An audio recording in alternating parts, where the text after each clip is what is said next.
Halo Kak, selamat datang di perbincangan kali ini bersama saya Puspita sebagai pewawancara. Kali ini kita kedatangan tamu yang sangat inspiratif nih, yaitu Kak Astri Cahyani. Sebelumnya, Kakak bisa memperkenalkan diri terlebih dahulu kepada teman-teman semuanya. Oke, selamat siang Siang. semuanya ya. Iya. Perkenalkan nama aku Astri, dari Astri Cahyani, bisa dipanggil Astri. Aku umur 22 tahun. Aku lulusan SMA Negeri 4 di tahun 2019. Sebelumnya, terima kasih Kak Astri sudah berkenan hadir di sini untuk berdiskusi tentang pengalaman sekolah, perjalanan ke dunia perkuliahan, dan bagaimana Kakak berhasil mengembangkan hobi menjadi bisnis. Gimana nih Kak perasaan Kakak berkunjung kembali ke SMA Pegreen Parenpasar setelah sekian lamanya tidak bermain ke sini lagi? Pastinya pasangan sangat kangen ya, kita semua ketemu lagi sama guru-guru yang lain, dengan bangunan yang lama tahun 2019 terakhir ke sini, kayaknya pastinya senang banget sih. Pasti senang banget. Kalau boleh tahu, guru-guru yang paling Kakak suka di sekolah itu guru-guru yang kayak gimana sih Kak? Dulu aku punya guru favorit, kalau kalian tahu entah masih hidup ada atau enggak ya, dia namanya Pak Windra. Pak Windra. Pak Windra ada yang ngajar olahraga kan. Iya. Asik banget sih gurunya, sekarang cuma nggak ketemu sih tadi. Oh iya, karena Pak Windranya juga sudah nggak ngajar lagi di sini. Oh gitu. Iya, Bapaknya udah ngajar di SMA 8. Lalu, sebagai alumni di SMA Pegreen Parenpasar, momen apa sih yang paling susah Kakak lupain atau berkesan banget bagi Kakak selama sekolah di sini? Momen di Pegreen 4 yang paling susah aku lupain itu terutama pas lagi masa pensi event itu kan, Iya. masa terakhir mulai naik kelas itu biasanya. Sama yang terakhir itu waktu aku SMA kelas 3 itu ada ajang bikin bagus itu, aku ikut sih di sana kemarin, jadi tidak terlupakan sih. Jadi sebelumnya dulu pada saat Kakak masih sekolah sini, apakah Kakak pernah mengikuti organisasi di sekolah? Enggak sih, aku jadi siswa biasa aja sih, Jadi siswa biasa. belajar aja. Kalau boleh tahu kenapa alasannya nggak mau ikut berorganisasi Kak? Karena waktu SMP sudah dapat organisasi ya, waktu SMP sudah jadi OSIS, jadi kayak nggak tahu sih gimana riuhnya, apalagi karena aku juga tidak terlalu siswa tidak terlalu pintar lah ya, jadi aku pengen ya tadi SMA aku belajar aja lah biasa. Oke. Baik, selanjutnya pada saat Kakak duduk di bangku kelas 12 SMA, pastinya sudah memutuskan tujuan setelah lulus mau lanjut kemana nih? Ada gak sih perasaan ragu buat ngambil keputusan tersebut, dan gimana nih cara Kakak mengatasi keraguan Kakak pada saat itu? Aku itu mutusin buat kerja di bidangku sekarang, di bidang aviasi penerbangan itu waktu baru-baru mau lulus banget, kayak waktu masa-masa ujian sekolah itu tuh sebenarnya nggak berpikir ke sana, kayak iseng aja pertamanya ya, riset gitu kerjaan yang apa namanya worth it untuk umur segitu, yang tidak munafik, yang gajinya juga banyak ya.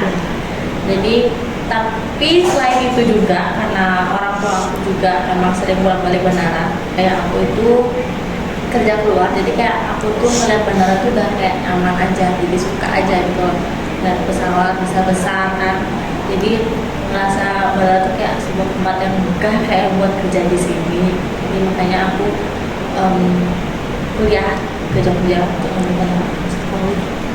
Lalu kalau boleh tahu pada saat Kakak duduk di bangku SMA, Kakak dulu mengambil jurusan apa nih Kak? Aku IPA, kalau IPA loh. Anak IPA. Iya. Lalu mungkin boleh diceritain nih Kak sedikit di dunia perkuliahan Kakak, supaya teman-teman yang masih duduk di bangku SMA juga tahu gimana sih dunia perkuliahan itu yang bakalan beda jauh banget sama masa-masa SMA. Beda jauh sih ya, apalagi karena aku kuliahnya tuh bukan yang pertamanya ya, lulus aku kan kuliahnya cuma D1 tuh, Iya.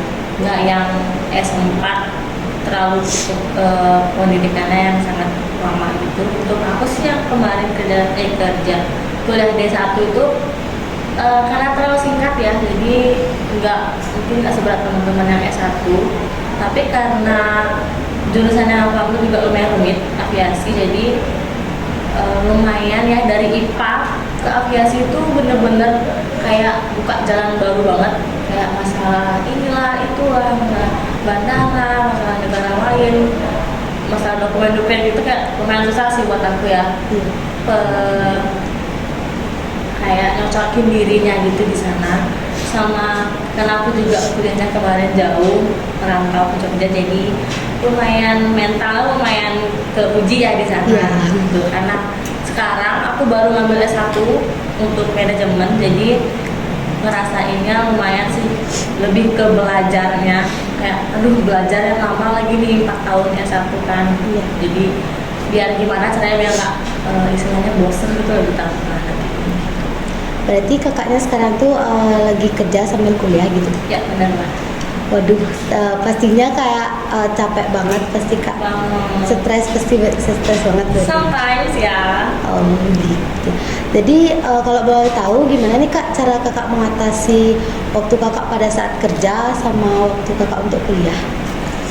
Karena aku sekarang kerjanya itu pakai shift ya, kadang masuk pagi, kadang masuk siang. Jadi kalau sekarang masuk pagi tuh aku pulang kerjanya istirahat bentar, ambil waktu lah untuk istirahat tuh. Malamnya aku kerjain tuh bisnis aku yang custom sepatu. Kalau misalnya masuk malam ya pagi dah aku ambil gitu sih biasanya. Kalau emang nggak ada orderan, aku biasanya pakai istirahat aja sih biar nggak capek stres. Oh gitu. Jadi kakaknya juga punya bisnis usaha gitu ya? Iya dong. Kalau boleh tahu bisnis apa nih kak? Aku ada custom painting sepatu, treatment gitu ya. Oh, jadi kakaknya mulai bisnis custom painting itu dari umur berapa nih kak kalau boleh tahu? Aku itu emang suka gambarnya tuh dari kecil, dari aku Kecil. SD emang suka gambar. Tujuan pertama aku tuh bukan di penerbangan sebenarnya, karena aku tuh emang lebih ke seni. Siapa sih nama guru seni di sini aku lupa. Nama guru seni di sini Pak Agus sama Bu Ya, Ayu. Pak Agus kan. Nah, kalau sama Pak Agus tuh aku paling suka banget pas sekarang suruh gambar, musik segala macam. Iya. Karena aku bener-bener di seni banget dari SMP juga ikut penjas kayak gitu. Tapi karena mungkin di tahun itu pemikiran orang tua terhadap seni itu masih agak kurang terbuka ya, kayak harus berpatokan kayak kamu harus PNS, kamu harus ini harus itu gitu loh Iya. kerjanya. Jadi kayak nggak dapet izin buat nyari sekolahnya kan. Jadi kayak aku riset nih kerjaan apa yang gajinya banyak, yang kerjaannya santai biar supaya aku nanti punya uang nih buat sekolah sendiri, aku punya bisnis sendiri tentang seniku gitu. Sampai sekarang masih aku jalanin, cuma karena sekarang kayak lebih sibuk di bandara ya, jadi kayak bisnis kecil-kecil dulu sih kayak gitu. Jadi ceritanya tuh waktu COVID itu kan bandara tutup ya, itu juga dilunakkan waktu itu sedih banget. Itu aku ada kerja di salah satu toko baju juga jual sepatu lokal dan makanan.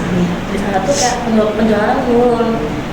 Jadi aku sama bosku tuh punya ide kayak udahlah coba deh gambar-gambar nggak ada konten gitu kan, aku sama bosnya kan.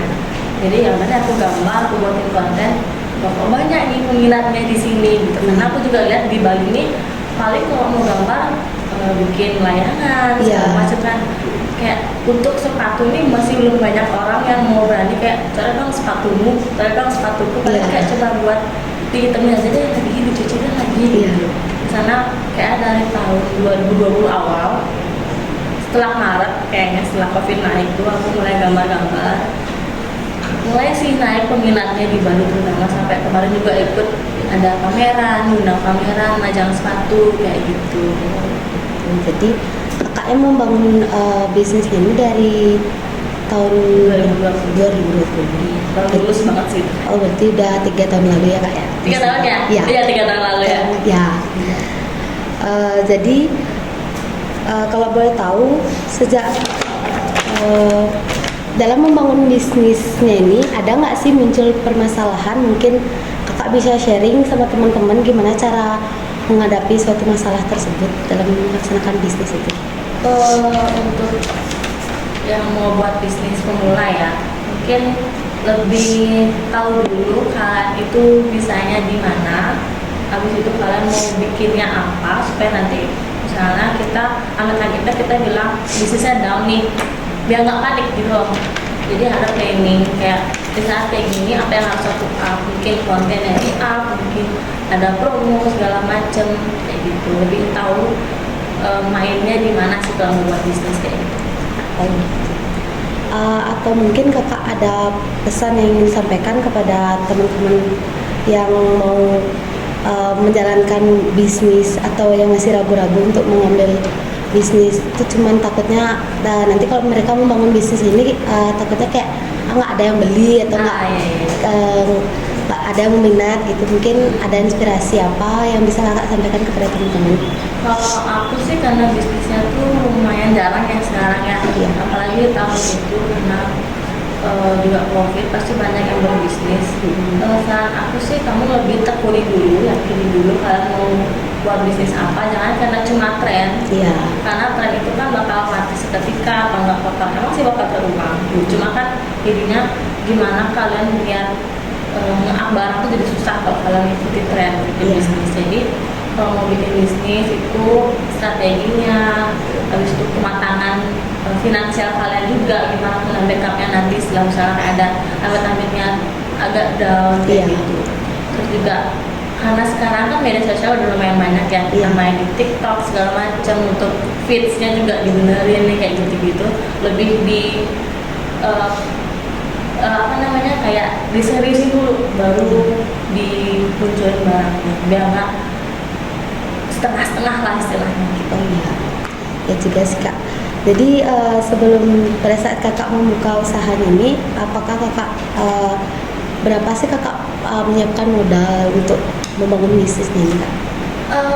Puji Tuhan ya, aku kemarin itu karena pas covid, karena juga kerja di tempatnya itu, jadi aku cuma ngeluarin modal chat doang sih, tapi riset chatnya lumayan banyak kayak aku udah, kalau nyebutin nominal kayaknya nggak berani sih aku ya. Cuma jadinya dari aku riset chat tentang sepatu, chat tentang yang mana sih yang bagus, mana yang tahan, itu jadi aku banyak tahu brand-brand lokal, terutama nggak kita ini cuma main di brand-brand luar, karena brand lokal tuh juga ternyata tuh banyak banget loh, ada barang-barangnya dari sepatu, kita ada tahu banyak kan sekarang brand sepatu itu udah mulai naik, Iya. bahkan harga itu under 100 loh. Iya. Apalagi sekarang aku mainnya di chat nih, itu tuh banyak banget chat yang dari harga tuh 20 ribuan, 30 mili, sampai yang 100 mili itu harganya itu sampai 200 ribuan. Jadi karena riset yang lumayan lama, jadi tahu nih, oh ternyata kita kalau mau bangun bisnis nih, kita bisa kok ambil dari barang-barang lokal yang harganya affordable. Nggak harus yang kayak aku ego mau pakai barang luar, tapi finansial kalian nggak mencukupi jadinya di sana gitu. Oh Jadi gitu. lumayan sih jadi kalau mau riset. Iya. Jadi sebelum kakak memulai bisnis ini, apakah kakak dimodali sama orang tua atau kakak punya modal sendiri untuk membangun bisnis ini? Kalau waktu itu emang aku modal sendiri sama bosku kemarin di tempat aku kerja, sama-sama kita ngemodalin berdua, dia ngemodalin bahan, aku ngemodalin kemampuanku sama chat-chatku, kan aku juga beberapa ada chat di rumah tuh. Nah setelah udah mulai banyak pesanan, kan udah mulai ada feedback tuh dari pesanannya, jadi kita udah pure punya stok jadinya. Iya. Karena semenjak covid tuh kayak aku juga karena udah selesai kuliah kan, Iya. aku udah kuliah setahun, kayak aku juga pengen nih berpenghasilan karena udah lulus kuliah, udah lulus sekolah, masa masih minta sama orang tua Iya. gitu kan. Ada lah rasa malu, jadinya kayak aku masih berpendirian kalau aku ini bisa buat ngejar mimpiku gitu, punya studio, punya bisnis, tapi tetap punya kerjaan gitu. Oh gitu. Jadi bagaimana nih kak menjaga, kakak gimana sih caranya menjaga keseimbangan antara hobi kakak, pekerjaan, dan studi kakak saat ini? Kalau dibilang menjaga keseimbangan sih kadang-kadang aku masih tektok ya waktunya, Iya. masih kayak agak aduh pulang kerja capek, nanti aja deh buatnya gitu. Lebih ke gini sih, kayak dukungan orang sekitar, kayak teman-teman kemarin yang lulusan kemarin sama aku, kayak masih kayak kamu masih nggak sih giniin sepatu gitu, kok udah IG-mu udah nggak banyak nggak aku foto kayak gitu. Jadi kayak keinget sama dukungan teman-teman, orang tua juga udah mulai mendukung sekarang, karena kan sudah mulai ada feedbacknya tuh, udah nanya kayak misalnya aku lagi libur nih, lagi santai, tanya sama orang tua kayak nggak ada kerjaan, nggak ada orderan gitu. Jadi kayak udah di titik ini nggak boleh aku sia-siain nih kayak gini, tinggal aku mantepin aja gitu.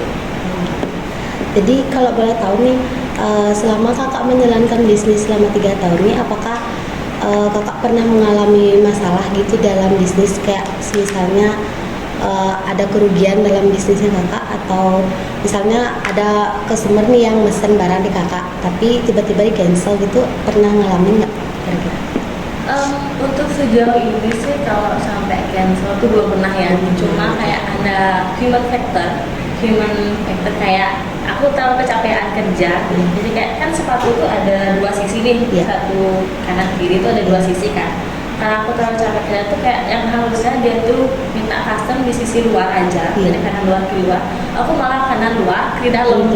Jadi kayak aku kompensasi nih kayak maaf ya kak segala macam, aku kasih deh bonus, aku gratisin gitu. Paling kayak karena capek kerja gitu aja sih. Ya, karena kan kakak juga kerja sambil kuliah, pasti capek banget. Lalu apa nih yang memotivasi kakak sehingga kakak bisa sampai di titik yang sekarang? Yang memotivasi aku sampai di titik saya itu karena aku mau buktiin ke orang tua kalau anak itu bisa punya mimpinya sendiri, nggak harus kayak anjing yang lagi dikerangkeng, nggak harus kayak anjing yang lagi dikasih kalung itu loh, harus ikutin ke orang tua. Enggak, selagi kalian punya mimpi sendiri, kalian yakin sama mimpi kalian harus bisa yakin semua orang tua kayak aku bisa kok jadi ini, tanggung jawabkan omongan kalian kayak gitu. Karena aku juga awalnya kan pengen punya bisnis, maksudnya pengen ke ranah seni nih gitu loh, tapi ternyata ada, puji Tuhan, ada tambahan lain, kerjaan lain kayak sambilan gitu loh.